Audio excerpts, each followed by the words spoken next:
एक बकरी अपने दो बच्चों को समझा रही होती है कि अगर वह शाम तक वापस न आए तो तुम में से कोई भी दरवाजा नहीं खोलेगा, और जब वह वापस आएगी तो सिर्फ उसकी आवाज सुनकर ही दरवाजा खोलना।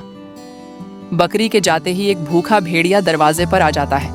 वह दरवाजा खटखटाकर कहता है, दरवाजा खोलो, मैं तुम्हारी माँ हूँ। बच्चों को अपनी माँ की आवाज पहचान में आ जाती है।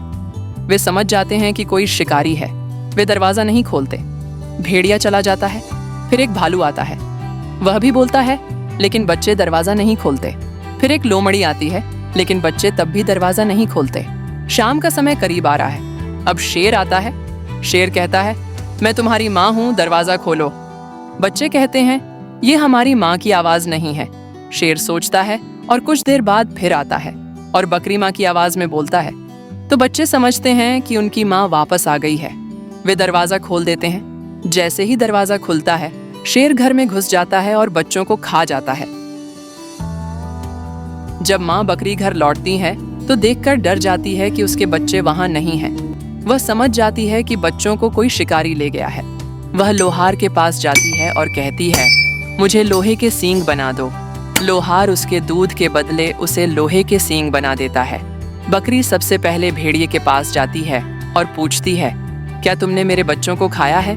भेड़िया कहता है, नहीं। फिर वह लोमड़ी के पास जाती है। वह भी कहती है, नहीं।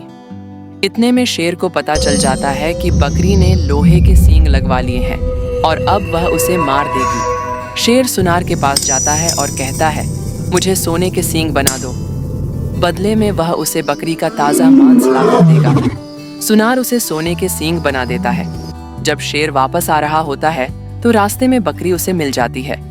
बकरी उससे पूछती है, क्या तुमने मेरे बच्चों को खाया है? शेर कहता है, हाँ, मैंने खाया है। और वह सोने के सींगों से बकरी पर हमला करता है। शेर के सोने के सींग बकरी के लोहे के सींगों से टकराकर टूट जाते हैं। फिर बकरी वार करती है और शेर का पेट चीरकर अपने बच्चे बाहर निकाल लेती है। बकरी अपने बच्चों को बचा लेती है और शेर वहीं मर जाता है।